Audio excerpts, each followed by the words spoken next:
How we doing? Hey.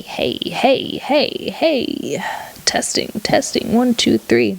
Welcome back. No, seriously, welcome back. I'm thrilled that you made it here for episode 2. Last time we were here, we talked about awareness. Awareness is noticing. It's noticing when your breath changes, when your tone shifts, when your identity shrinks. Awareness is the moment where you realize something is happening to you right then and there. But awareness alone doesn't change anything. Awareness just turns the lights on. And once the lights are on, you start to see something pretty important. You start to see what you can hold. Which brings us to today's conversation, capacity. Capacity is your nervous system's ability to hold discomfort without immediately reacting to it. It is the difference between feeling something and being overtaken by it. A lot of people think that the goal of healing is to stop feeling triggered, but that's not the goal. Life is still going to bring uncertainty. Relationships are still going to challenge you. Parenting will still overwhelm you. Work will still stretch you. The goal is not to remove stress. The goal is to expand what you can hold without losing access to yourself. Because when capacity is small, literally everything, feels urgent. Every emotion feels like something that has to be fixed immediately. But when your capacity grows, you feel the emotion and you can stay with it. To understand capacity, I want to take you back in time. I want to tell you another history story. This is something I didn't know until I did this research, so I'm not a pro at this tale, but I know majority of it. October 27th, 1962, the Cuban Missile Crisis. Deep beneath the Atlantic Ocean, a Soviet submarine called the B-59 was overheating. The air was thick. The crew was exhausted. They were dehydrated and cut off from all forms of communication. They didn't know if the world was at war or at peace. High heat, high pressure, low resources. A perfect metaphor for a nervous system at its limit. Then the stimulus arrived. Above them, American warships began dropping signaling depth charges meant to force the submarine to the surface. But inside the submarine, they don't sound like signals. They sound like war. This is where their capacity got tested. The captain loses access to his capacity. His window of tolerance shattered. He believed war had already begun, and he ordered the crew to prepare a nuclear torpedo. That is what happens when capacity collapses. The space between trigger and reaction disappears. The trigger is the explosion, the reaction is a launch. But there was another man in charge. His consent for this torpedo was required before launch. He heard the same explosions. He felt the same pressure, but he did not collapse into the urgency of the moment. He held. He argued that the Americans were signaling, not attacking. He insisted that they surface instead of firing blindly. He created a pause. And in that pause, the world survived. Yay, you're here today because of this story. I don't know. Maybe. I guess.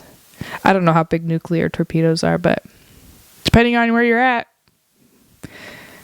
you could be alive because of it. Anyway, capacity does not mean that the pressure is gone. It means that the pressure does not own you. That second sign-off did not stop the depth charges. He did not cool down the submarine. He did not change the external environment. He expanded his internal ability to hold what was happening without discharging it immediately. Without capacity, the sequence looks like this. Trigger, reaction. But when your capacity grows, the sequence changes. It goes trigger, pause, awareness, choice. That pause might be 10 seconds. It might also be 10 minutes. But that space is where you remember who you are. Now, most of us are not sitting in a submarine with a nuclear weapon, but we do have our own depth charges. Sometimes capacity shows up in relationships. Someone goes quiet. Someone changes tone. Someone doesn't respond the way that you hoped. And suddenly, your brain is telling a story. Capacity is the moment where you feel the urge to fix it, text, demand, chase, explain, and you do not act from it immediately. Sometimes capacity shows up in parenting. The kids are loud. You're overstimulated. Something spills, something breaks, the room feels too hot. The old reaction is snapping. Capacity is noticing. I'm not actually angry right now. I'm overwhelmed. And that awareness changes the moment. Sometimes capacity shows up at work. You have 10 things to do immediately. Everything feels urgent. Your nervous system is acting like every unfinished task is a threat. Capacity lets you slow down long enough to ask what actually matters right now. And sometimes capacity shows up in identity. Something happens. A rejection, a mistake, a disappointment. And suddenly you forget who you are. You forget your worth. You forget your power. You forget that you can survive uncertainty. Capacity is what allows you to stay with that feeling long enough to remember you are not that feeling. You are the container holding that feeling. This is why the window of tolerance matters so much. When you are within your window, you can process emotion without being hijacked by it. But when stress is high or trauma narrows that window, it becomes easier to get pushed out. Up into hyperarousal, anxiety, rage, panic, or down into hypoarousal, numbness, shutdown, collapse. Capacity is the width of that window. And the wider it becomes, the more life you can feel without losing access to yourself.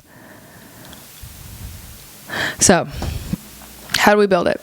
Not through force, not through discipline, not through white knuckling.